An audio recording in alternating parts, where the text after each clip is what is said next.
Thank you to Manscaped for sponsoring today's video. As you know, they've been a sponsor of us for a while now, and they are the kings of men's below-the-belt grooming. So if you want to treat yourself to a fresh trim, use my code TRUE at manscaped.com. You'll get 20% off as well as free shipping. My favorite product to use is the Lawnmower 4.0. It's got a cutting-edge ceramic blade to reduce your accidents, you know, the little nicks here and there that you can... Ooh. That hurt. You don't want any of that, and you won't get any of that thanks to their new skin-safe technology. I also wear their Boxers 2.0 daily, and they've got a little jewel pouch there. So handy, especially with this weather. Clammy, isn't it? So thanks again to Manscaped, and don't forget to use my code TRUE at manscaped.com to get 20% off and free shipping. What else do I say? Now on to the video.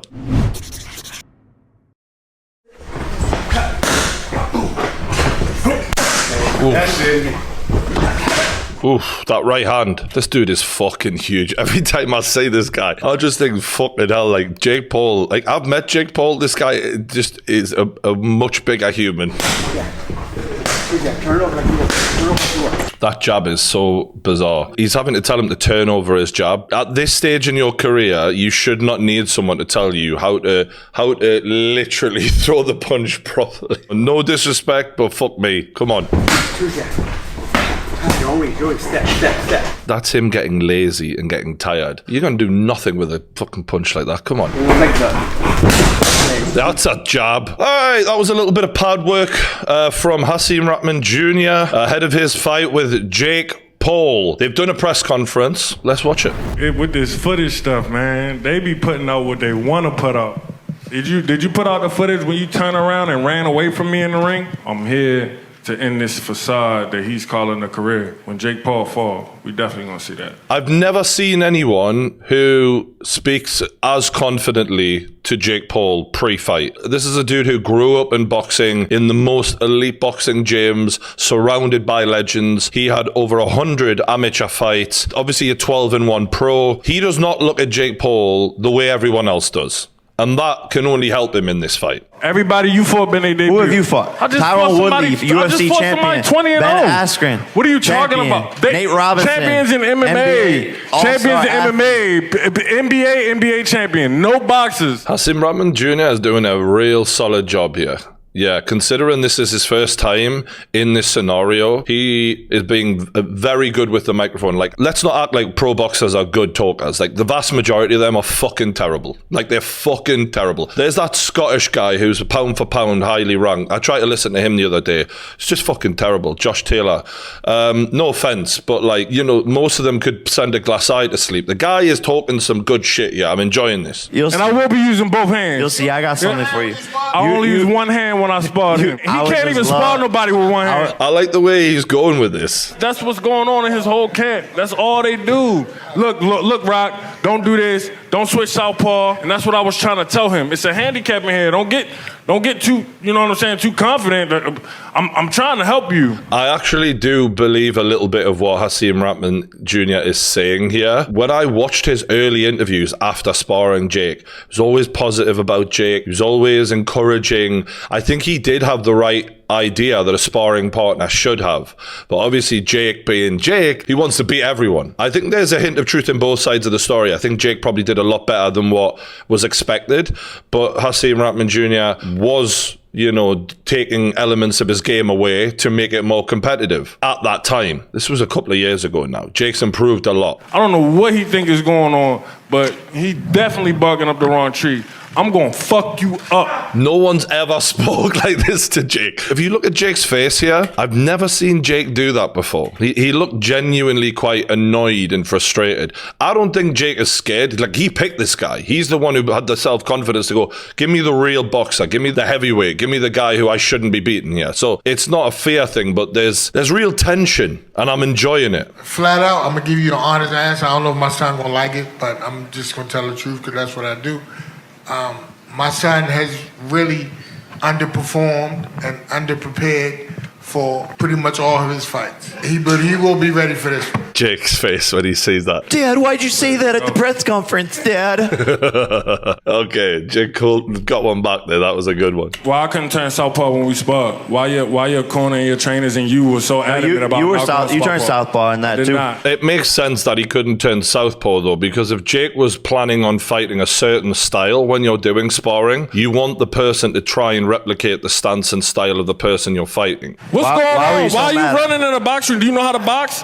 Have you learned that yet? You learned that you can't run yet? You gonna see. Have you learned that? Have you learned that much yet? That you can't be running in the ring? Come on, man. You ain't fought nobody that boxed before. You fought everybody in their debut and then rematch somebody. He's doing good work here. Rachman Jr. is winning this press conference. But despite him winning these war of words, Rachman Jr. hasn't really beaten anyone either. And at least Jake fought people who we've heard of before. In the eyes of the world, that makes Jake probably the favorite to win this fight, even though really the jump from Tyron Woodley, a welterweight 170-pound MMA champion, compared to this guy who is a boxer who was 224 pounds in his last fight, 6'3". The jump is massive. And bearing in mind, Jake scraped past Tyron Woodley twice. It wasn't like Jake dominated Tyron Woodley. Don't get me wrong, the knockout punch was the end of it, but that fight was close, and not in a good way. It was not a good fight to watch even. It didn't look like Jake schooled Tyron in the boxing department, and that's a worry coming into this fight. Don't forget you got to stack that. And that's what I'm proving. You try to bring me down to cruiserweight and then put a rehydration clause in the contract. Don't forget about none of that. You already don't making forget none of that. It's just take it or leave it. Why are you already making Don't forget that's take it or leave it. Rachman Jr. here is complaining, but like in my head, I'm like, you're saying this guy is no good. You know, he's got so much less experience than you. He's smaller than you. There is no reason why Jake Paul should be able to beat Hasim Rahman Jr. Everything is in Rahman Jr.'s favor here. And Jake Paul's the money. He's the one making the fight. So if you want to fight him, you've got to come down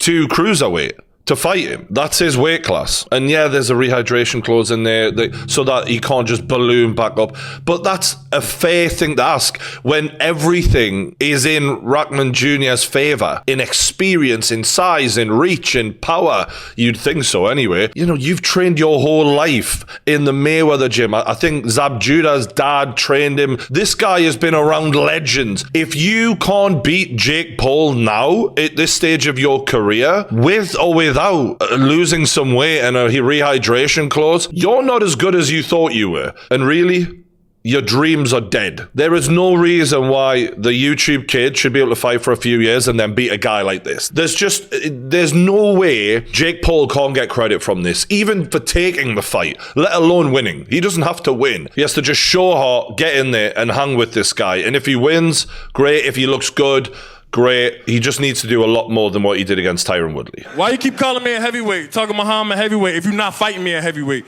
If you was really that, you would have fought me a heavyweight. Bro, this guy is criticizing Jake Paul for doing the same things that people like Mayweather have done. You know, this is boxing. There's weight classes for a reason, and sometimes you need to have these rules in place so that fighters get a fair shake and that there isn't a massively unfair size advantage. There's not any fear in Jake, is there? I'll give him that. He's just looking him dead in the eye and talking straight to him. There's no fear there. When you look at them like that, that's mad, right?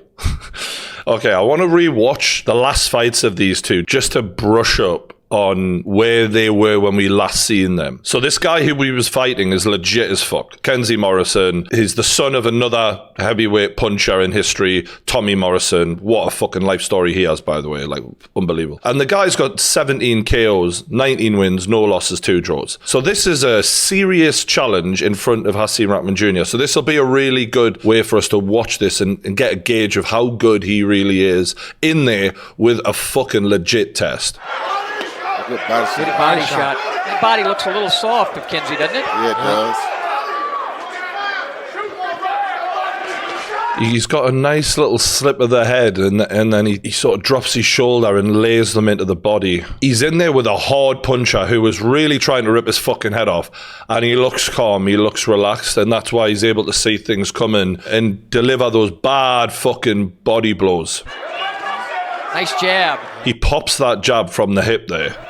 bang. Like, you didn't even see that. You know what I mean? It was that fast. We're seeing skills in this fight we've not seen from Jake Paul yet. I'm not saying Jake Paul doesn't have them. I mean, I'm going to watch that Tyron Woodley fight back next, but the confidence this guy has in the pocket when someone's closing that distance, he's so chill, he's so relaxed, he's like, pop. Whereas with Jake, from memory, it wasn't like that.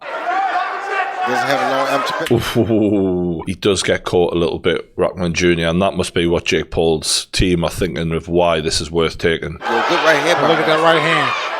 Although he took it fucking well, like, and this is a hard puncher. Just trying to set something up, create an opening. He's not very fit. That's the thing I'm saying straight away. That's what his dad's talking about, is when he talks about a lack of preparation. When you've been born into a family who've got millions, like Rachman had from fighting people like Lennox Lewis, I don't know, is that in you? Is it in you to get up and drive yourself and go running and working hard? Because it's in Jake Paul. That's the facts. Like, it's clearly there. Jake, while he made money, he's a self-made man, and that drive to be successful is in him. But sometimes when you've been born you're a son of a champion, it's often, that's why Mike Tyson says, I don't want my kids to fight, because you're not from where I'm from. You haven't got it in you. You'll meet a guy like me and you'll rip your fucking head off. We've seen some good skill there from Rachman Jr. overall. There was placement, there was slips, there was feints, showing that he could take a punch and bite down and give a few afterwards. This is a real fucking test. In that one round is more than Tyron Woodley showed in every fucking round against Jake Paul. In terms of boxing skill. Just seems like he's biding his time, trying to create an opening. Yep. But he's got a lot of heat to deal with Morrison. See that heavy breathing there from Rachman Jr. in round 2. It wouldn't surprise me if Jake and his team think, let's drag this guy into deeper waters, because he's not a cardio machine. He clearly hasn't lived the life in that way. Fucking gotta give credit to this Morrison geezer, because he is just in his face. He is just grinding Rachman Jr. down. And that's something that Jake Paul's never done. He's been on the outside against Tyron Woodley, been very respectful for his power. Can Jake implement a game plan where he is in someone's face like that and take those kind of shots from Rachman Jr.? Because Rachman Jr., make no mistake about it, will hit Jake Paul harder than anyone has ever hit him before in a real fight. We're going to see something new from Jake Paul in this fight, no doubt in my mind. Whether that's good or bad, it is up to him and his team. But the test is just so much bigger. I'd come underneath with the uppercut if I were Rachman. Rachman should go to the body more, though. Yep. There it is. See, some of these shots, if they land on Jake Paul, we might see Jake wobble. I'm not saying we will, but there's a lot of quality shots that Rachman, his punch placement is good. He's quite creative. He's just a bit lazy, and that's where his dad's coming from, I think. But if he keeps giving him shots, it's going to be crazy on his part. So it's smarter to use your jab. Look, all I can say here is I know Rachman Jr. gets stopped, but everything I'm saying is solid. It's very good, and he's winning this fight. It's just he's up against someone who's a fucking lunatic and obviously wouldn't be denied and ground him out and landed the big shot at the end. But most boxers in this scenario would not have been able to do that. So I got to give credit to Morrison, and that's why he's fucking 20-0 now. Let's have a look at Jake Paul. Jake fights a lot with his head down and his face down, and he often comes in and he sort of throws his jabs like that. To me, obviously, I don't know if he's been taught to do that or whatever, but I worry that he could be timed with a good solid uppercut, because he does it over and over and over again. See there? Everything's down every time. I think this was his best round, the second round, yeah. Jake really went in for it. But it was scrappy and it wasn't accurate. If we're talking about who is the more accurate puncher, based on what I've seen, it's not even close. Like, Hasim Rahman Jr. is far more accurate in his punching, but it's slower. And Jake is a lot more of a berserker, and I think that's obviously partly why.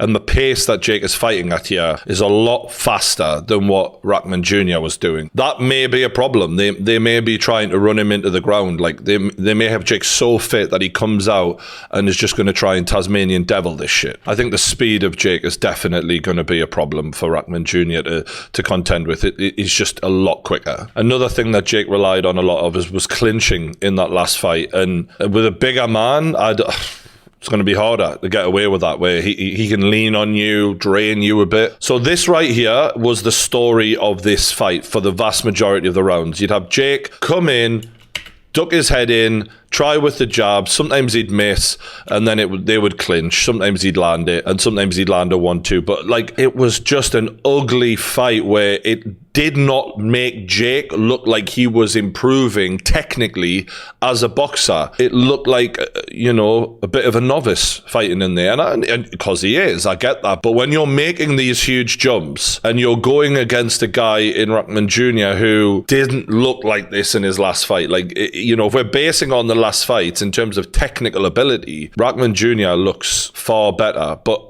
the one thing that we can say is a lot of people have said things about Jake's preparation, Jake's injuries.